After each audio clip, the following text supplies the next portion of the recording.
अकेले चलना बेहतर है या किसी के साथ? सच तो ये है कि अकेले यात्रा करना मूर्ख के साथ चलने से बेहतर है। अगर आप एक सफल यात्रा करना चाहते हैं और जल्द से जल्द इस यात्रा को पूरा करना चाहते हैं तो अकेले चलना बेहतर होता है। लेकिन अगर आपको लंबी यात्रा पर जाना है तो अपने साथ किसी का होना सही है। लेकिन सबसे ज़्यादा मायने ये रखता है कि आप किसके साथ चल रहे हैं। हम इस दुनिया में अकेले आते हैं और अकेले जाते हैं। किसी ऐसे व्यक्ति के साथ होना जो अकेला रहना नहीं जानता जटिल स्थितियां पैदा कर सकता है। हम इंसान अपने जीवन में किसी खास की तलाश करते हैं। ऐसा इसलिए है क्योंकि हमें अकेले रहना पसंद नहीं है। इस ख्वाहिश को पूरा करने के लिए हम तरह तरह के समझौते करते हैं। हर परिस्थिति में खुद को ढालने की कोशिश करते हैं ताकि हमें अकेले ना रहना पड़े। हम अपने जीवन की बागडोर किसी और को सौंपने में भी देर नहीं करते, बिना ये सोचे कि वो इंसान हमारे जीवन में रहने लायक है या नहीं। किसी के साथ दुखी होने की तुलना में अकेले दुखी होना कहीं बेहतर है। ऐसे लोगों की कमी नहीं है जो यह सोचते हैं कि अकेले रहना सही नहीं है, और कुछ लोग ऐसे भी होते हैं जिन्हें खुश रहने के लिए किसी और की ज़रूरत नहीं होती।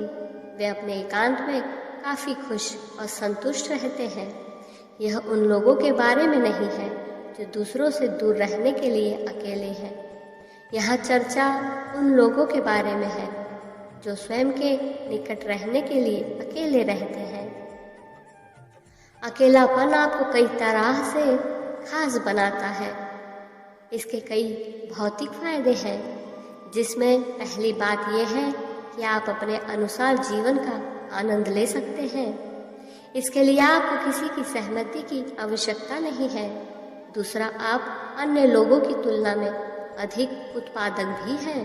आपको किसी चीज़ के लिए माफ़ी मांगने या किसी से अनुमति लेने की आवश्यकता नहीं होती। आपके अकेलेपन के कुछ बहुत ही महत्वपूर्ण आध्यात्मिक पहलू भी हैं जिन्हें आप नकार नहीं सकते।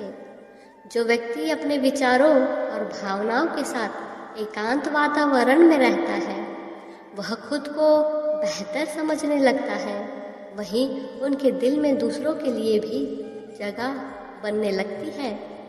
वह मानवता की गहराई से अवगत होता है। ऐसा व्यक्ति भले ही अपनी भावनाओं को व्यक्त न कर पाए, लेकिन इसमें कोई शक नहीं कि उसमें दूसरे लोगों से ज़्यादा भावुकता होती है। इससे कोई फर्क नहीं पड़ता कि कौन ऐसे व्यक्ति को पसंद करता है और कौन नहीं। वे खुद से प्यार करते हैं और खुद के लिए काफ़ी होते हैं।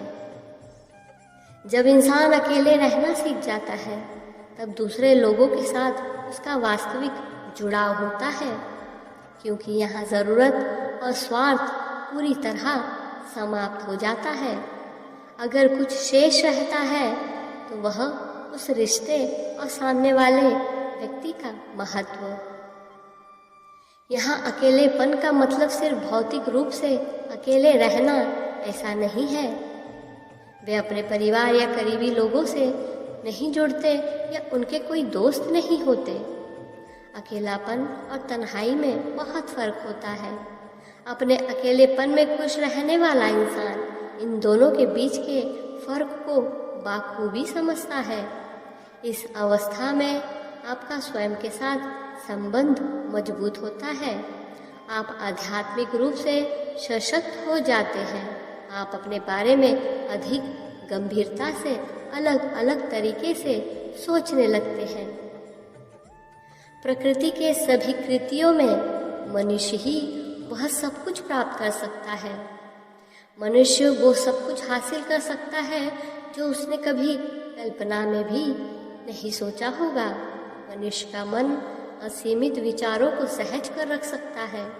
अन्य प्राणी केवल उसी आधार पर बने रहते हैं जिसके आधार पर उन्हें बनाया गया है।